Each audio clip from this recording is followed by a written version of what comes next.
Bonjour à tous et bienvenue pour cette 6e vidéo. Dans cette partie de notre cours, nous allons étudier le temple portatif que Dieu ordonne de construire, le tabernacle. Pour avoir une bonne représentation de ce dont nous allons parler, je vous invite à vous reporter aux documents PDF dans lesquels vous trouverez différents schémas et représentations du tabernacle et des objets qu'il contient. Une bonne compréhension de ce qu'est le tabernacle et de ce qu'il représente est indispensable pour pénétrer le mystère des plans de Dieu pour le rachat et le salut de tous les hommes. Nous savons tous ce qui est écrit dans la parole de Dieu l'est pour notre instruction. Dans la Bible, il n'y a pas un mot qui soit écrit par hasard. C'est toute la Bible que nous devons étudier tout au long de notre vie. Le tabernacle est le temple que transporte Israël dans sa traversée du désert, après la sortie d'Égypte. Le tabernacle, ainsi, a différents noms. Il est appelé aussi tente d'assignation, sanctuaire, tabernacle du témoignage ou encore demeure, ce qui serait la traduction la plus fidèle du mot hébreu utilisé. Pourquoi Dieu demande-t-il la construction d'un temple ? Après la désobéissance dans le jardin d'Éden, Dieu ne peut continuer à parler librement et régulièrement avec l'homme à cause du péché qui met une barrière entre lui et le pécheur. Pour apporter une solution à cette séparation qui attriste Dieu, il choisit un peuple pour porter son nom et être son messager auprès de l'humanité. En bon père, Dieu veut l'accompagner et jusque dans le pays qu'il a promis de lui donner. Pour cela, il déclare « Ils me feront un sanctuaire et j'habiterai au milieu d'eux un lieu où je pourrai les rencontrer, c'est le tabernacle. » Le tabernacle nous révèle un Dieu infiniment juste et saint et aussi un Dieu qui veut justifier le pécheur tout en respectant la justice. C'est pourquoi Dieu donne à Moïse une description rigoureuse du tabernacle et de ce qu'il doit contenir. Il lui indique les matériaux qui doivent être utilisés et en quelle quantité. Il insiste particulièrement pour que ces prescriptions soient observées à la lettre, déclarant à 6 reprises « Vous ferez le tabernacle et tous ses ustensiles d'après le modèle que je vais te montrer. » La description est si précise, si rigoureuse, qu'il est évident d'y voir une intention et un message particulier. Ce message, c'est l'œuvre de Jésus-Christ pour le salut de tous les hommes.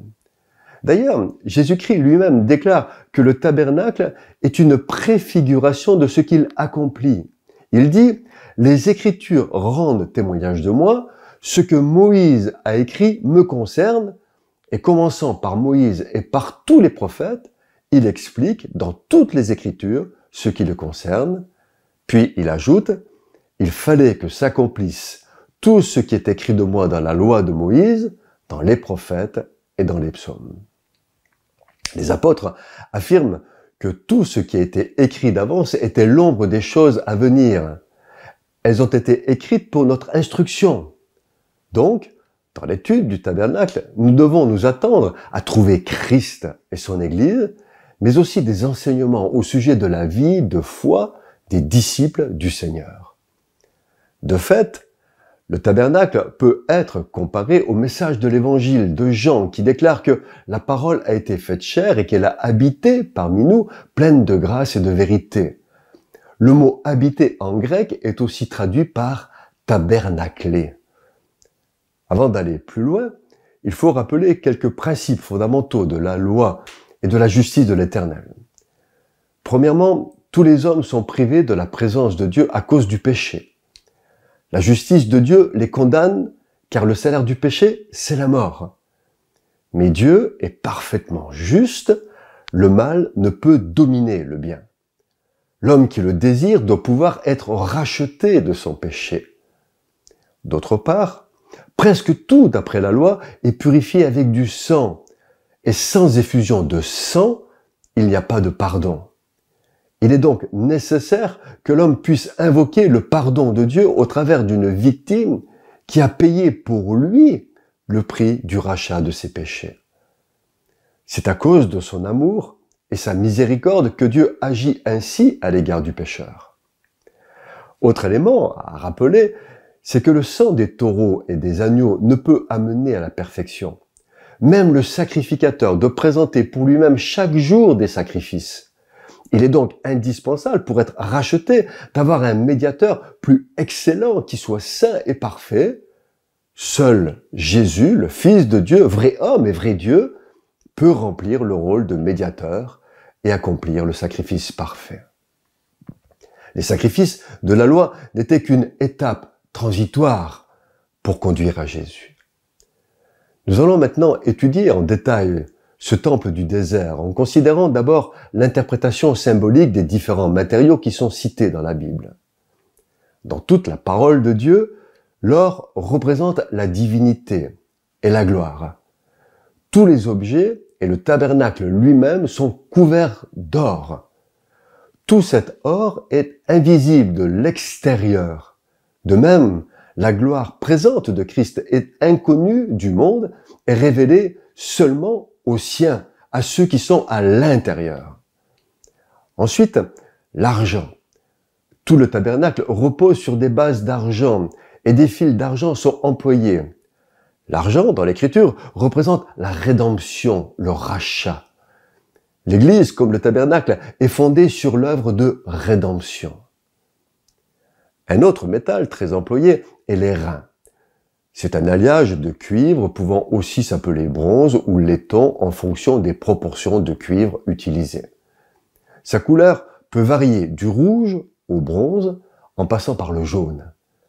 C'est un métal très dur. Dans la Bible, l'airain représente le jugement s'exerçant sur le péché. Ainsi, lorsque le Seigneur se manifeste à la fin des temps pour une période de jugement, il détient les clés de la mort et du séjour des morts. De sa bouche sort une épée aiguë à 2 tranchants et ses pieds sont semblables à de l'airain ardent, comme s'il était embrasé dans une fournaise. Les ustensiles du parvis pour exécuter les sacrifices, selon la justice de Dieu, sont faits d'airain. À part le chandelier, tous les éléments du tabernacle et les objets qui le composent sont en bois de sittim recouvert d'or. Le bois représente l'humanité de Christ. Mais le bois nous rappelle aussi le bois sur lequel Jésus a été cloué, bois sans lequel aucune œuvre de rachat, de rédemption ne peut avoir lieu, ce qui est l'essence et la raison d'être du tabernacle. 4 couleurs différentes sont employées dans le tabernacle. Elles nous parlent des 4 aspects du ministère de Christ. La couleur bleue nous parle de l'origine céleste de Christ et de son œuvre. Elle peut se comparer au message de l'évangile de Jean qui présente plus particulièrement la divinité de Jésus. Le pourpre, qui est un rouge foncé, presque violet, est la couleur des rois. Cela évoque la royauté de Jésus comme fils de David et roi d'Israël, ce qui correspond au message de l'évangile de Matthieu, qui s'adresse plus particulièrement aux Juifs qui attendaient un Messie roi. L'écarlate, qui est un rouge vif, évoque le sang, ce qui nous parle des souffrances de Jésus et de son sacrifice, comme ce fidèle serviteur qui pense premièrement à celui qu'il sert plutôt qu'à lui-même. Et ça, c'est le thème de l'évangile de Marc, qui se focalise sur l'aspect du serviteur. Le blanc est toujours lié à l'humanité, la pureté et aux œuvres bonnes. Il nous parle de l'humanité de Jésus, l'homme parfait, sans tache, que nous révèle l'évangile de Luc. Je vous rappelle que vous avez dans les documents PDF à votre disposition des schémas et des représentations des objets du tabernacle qui peuvent aider à la compréhension. Parlons maintenant de la clôture du tabernacle. Le parvis est un grand espace ouvert entourant le tabernacle. Cet espace est clôturé par un mur de toile long de 50 mètres et large de 25 mètres, nommé les courtines. Les courtines, ou cette clôture, est composée de 60 colonnes d'airain qui soutiennent le rideau. L'ensemble est bien fixé grâce à des pieux et des cordages d'argent. Les colonnes reposent sur des bases d'airain enfoncées dans le sol et un chapiteau d'argent est posé à leur sommet. Les rideaux ont 2,50 m de hauteur pour qu'aucun homme ne puisse voir à l'intérieur du parvis, car les choses sacrées et saintes ne s'exposent pas à l'œil du profane. Constitués de fin lin retors, les rideaux blancs éblouissent celui qui les regarde en plein soleil et marquent la séparation entre l'intérieur où réside la sainteté de Dieu et l'extérieur où sont les pécheurs. Ce qui sépare l'homme de la sainteté de Dieu, c'est la pureté. La pureté de Dieu l'éblouit. Elle est inaccessible sans la grâce de Dieu. Les courtines de fin lin ont deux fonctions principales. Elles sont une muraille de séparation dressée entre l'Éternel et son peuple, mais aussi une fonction de protection. En effet, la colonne de nuée et de feu manifeste la présence et la gloire de Dieu, qui est un feu dévorant au sein du peuple. Personne ne peut s'en approcher et vivre. Et lorsque l'homme pécheur réalise la gloire de Dieu, comme Pierre, qui se jette à ses pieds et dit « Seigneur, retire-toi de moi parce que je suis un homme pécheur », cette muraille de 2,50 m de haut ne cache pas la présence de Dieu à Israël, mais elle l'en tient éloignée afin de ne pas être consumée par la sainteté de Dieu. Et c'est aussi le rôle que joue aujourd'hui l'Église dans le monde. Elle est la lumière du monde et le sel de la terre. Sans elle, les ténèbres régneraient sur la terre.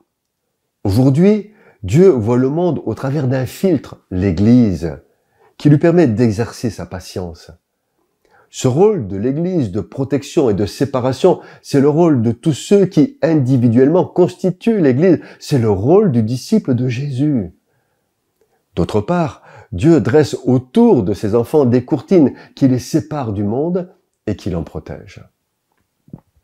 Pour comprendre ce que ressent celui qui est ébloui par le blanc des courtines sous le soleil, tentons une comparaison. C'est un peu comme si on montrait des vidéos d'îles paradisiaques ou des alpages de hautes montagnes en été et même d'une oasis dans le désert à quelqu'un qui vit dans un univers de pluie et de boue, sans relation avec un autre univers. Il comprend alors que son univers est un cauchemar.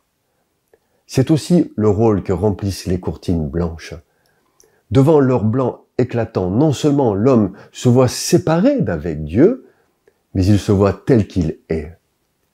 Le prophète Ésaïe rappelle que nous sommes tous comme des impurs, et toute notre justice est comme un vêtement souillé. Nous sommes tous flétris comme une feuille, et nos crimes nous emportent comme le vent. Les courtines blanches sont tenues par des crochets, et des fils d'argent soutenus par des colonnes couronnées d'argent. L'argent nous parle de rédemption et de rachat. Il ne peut y avoir pureté, sainteté, séparation du monde et protection s'il n'y a pas rachat. Christ est notre sauveur, non pas à cause de sa vie parfaite, mais à cause de son œuvre rédemptrice accomplie à Golgotha. Seul son sacrifice rédempteur, rendu possible par sa vie parfaite, peut nous sauver et nous revêtir de la sanctification sans laquelle personne ne verra le Seigneur. Les poteaux qui soutiennent les courtines reposent sur des bases ou socles d'airain, symbole de la justice de Dieu. Ces bases confèrent à l'ensemble une grande stabilité et constituent également un isolement par rapport au sol. Le sol nous parle du monde. Il n'y a pas de pureté sans détachement du monde. Il n'est pas possible de vivre dans le compromis entre l'Église et le monde. Le disciple de Jésus ne peut vivre sa foi et son service de disciple s'il ne se sépare pas du monde. Pour cela, il s'appuie sur la justice de Dieu qu'il proclame au nom de Jésus pour que le monde ne l'atteigne pas. Voyons maintenant la porte d'accès au parvis. Selon le livre des Nombres, les 12 tribus d'Israël campaient tout autour du tabernacle selon un ordre très précis. Les Lévites, tribus choisies par l'Éternel pour le service du culte, sont répartis tout autour du tabernacle, comme une sorte de rempart supplémentaire devant la toile du parvis.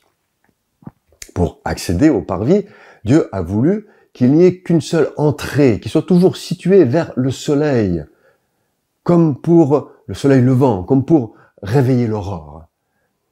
Dans la Bible, l'aurore est plus particulièrement associée à la bénédiction, alors que la tombée de la nuit est rarement quelque chose de bénéfique. La porte du parvis est la seule ouverture pour entrer dans le parvis et s'approcher de la présence de Dieu. Elle est constituée par une tapisserie de 4 couleurs soutenue par 4 colonnes, reposant sur 4 bases d'airain. Elle s'ouvre vers l'Orient. Après avoir révélé à l'homme par les courtines qu'il est pécheur et séparé de Dieu, la porte maintenant ouvre le chemin du salut. Dieu ouvre cette porte pour tous ceux qui se laissent convaincre de culpabilité. C'est ce que nous appelons la repentance qui précède le salut.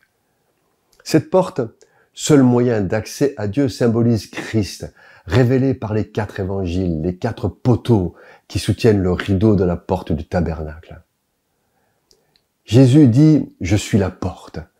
Si quelqu'un entre par moi, il sera sauvé. » La Bible affirme qu'il n'y a de salut en aucun autre que Jésus-Christ. La seule porte qui donne accès au trône de la grâce, c'est Christ révélé comme sauveur et présenté dans les 4 évangiles.